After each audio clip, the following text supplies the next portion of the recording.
Hi everybody, welcome back to the Evermore YouTube channel. It's Chris back with a match preview for Newcastle United's Friday night football game against Nottingham Forest at the City Ground. Yes, we've got a couple of ex-players on the horizon in this game. We're going to have a look and see how we're going to line up and how we think the game is going to go. Just before we do, a little bit of a reminder, if you haven't already, please click that subscribe button. We'd love you to come and join us. All free content on Evermore, 2 live shows Mondays and Wednesdays, and pop-up videos just like the match preview you're about to watch. So yeah, we're into the final stretch now, really. The season's getting tasty.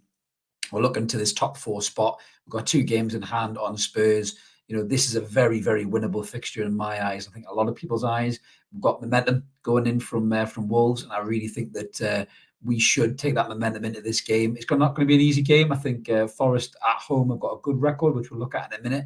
But yeah, I would back the lads to get the result in this one. But how do we think we're going to do it, and who is going to get us that result? So let's have a look at the team sheet. So this is the team that I've gone for. I've only made one change, really. I think Jacob Murphy, as much as I absolutely pillared the fact that he was starting last week, I'm taking him out the side because I think Miggy showed his quality when he came off the bench to get the winner against Wolves on Sunday.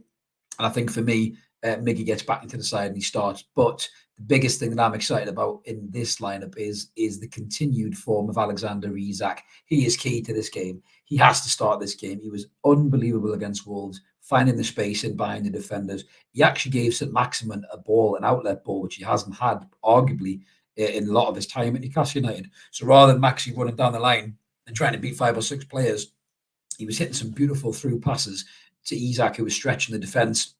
And I really think that Nottingham Forest aren't great at the back.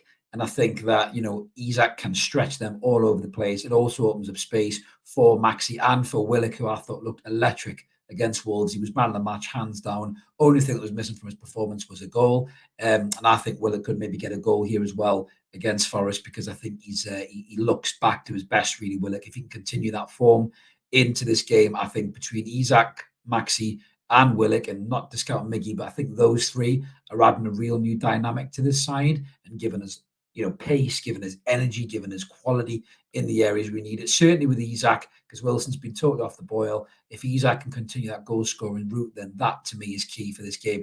Rest of the team, you know, Bruno, I still think he's carrying an ankle injury. He said he's okay, but he still doesn't quite look the player that I thought, well, not the player that he is. You know, not getting the ball as much. He still looks class, but he just looks like he's missing a yard, a little step. Hopefully that ankle can be repaired. Sean Longstaff has got energy for days. He looks tired though. I think when Joe Linton comes back in, Sean might find himself rested. But I've got the warm weather camp coming up after this game. We're going to go into a national break.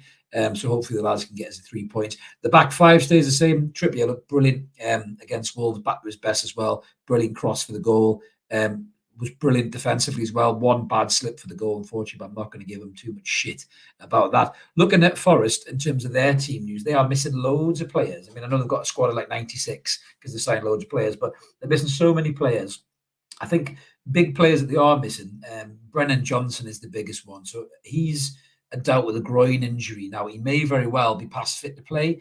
And if he does play, he's a very dangerous player. They do have a certain midfielder that used to play for us, including another one as well. If you don't know, it's these 2.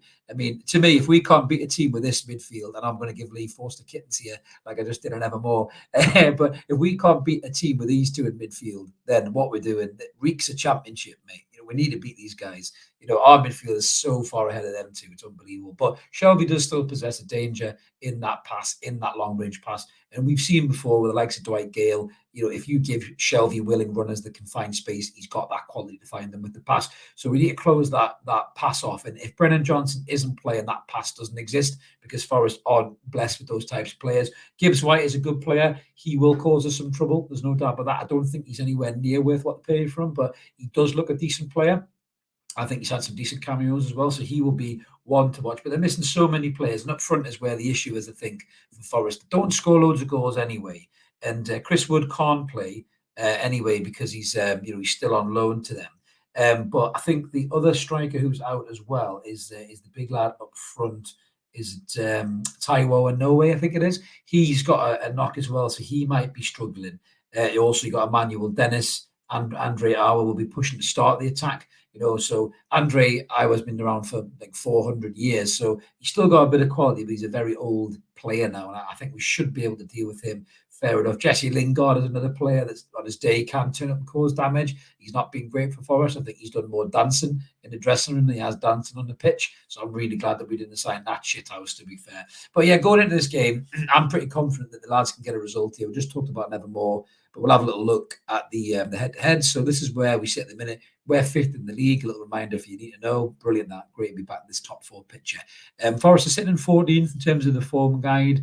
For our last 5 games, yeah, we've drawn 2, lost 2, and won 1. They have lost 3 and drawn 2. Forest. So in terms of the head-to-heads, 13 league games since 1994. That horrible Ian Woolman was in there, which we won't talk about. We've won 8, they've won 2. There's been 3 draws. We've scored 25 goals, so we like a goal against this lot. They've only scored 8. We were unbeaten against Forest in the Premier League, only conceded 4 goals in 9 Premier League games. And the last meeting was 2-0 at St James's Park with a Fabian Schär rocket, if you remember that, and a brilliant little dinked finish from Callum Wilson, who sadly is off the boil, and I don't think we'll be doing that to this game. I really hope he does, but he just doesn't look right, does Callum? So yeah, for me, as I said on the show on Wednesday, I think we win this game 3-1. It might sound a bit of a cocky claim. A lot of the lads were a bit more cautious about it, going 1-0, 2-1s, 2-0s. I think that we won't batter them by any stretch. I think they'll stay in the game for us. I think they'll make a bit of a game of it. They've got some players that will give us some trouble, but I think Newcastle United have got enough quality, and I think that win against Wolves will get that momentum back up. You know, the cup final is out of everybody's minds now. It was a distraction. It was playing on the players' minds. It's gone now, and I think that we will definitely win this game 3-1. But let us know what you guys think in the comments below, you know, whether you're as confident as I am and you think Newcastle can continue this winning run. Again, win another game that we have in hand on Spurs in this top 4 picture and go into the international break in really good shape. So that's us done for this preview. Hope you enjoyed it. If you just discovered us for the first time or you haven't, please click that subscribe button. We'd love you to come and join us. All free content, Nevermore. Like I say, 2 live shows and pop-up videos just like this one. And if you can like this video too as well, it really helps get it on YouTube and helps the channel grow. But until then, this is Chris signing off. Let's keep supporting that team. McCoy United. We might be back for a post-match on Friday night, so keep an eye on the channel for that. And hopefully we'll be buzzing again from the lads getting another 3 points at the City Ground. We'll catch you later, everybody. Cheers.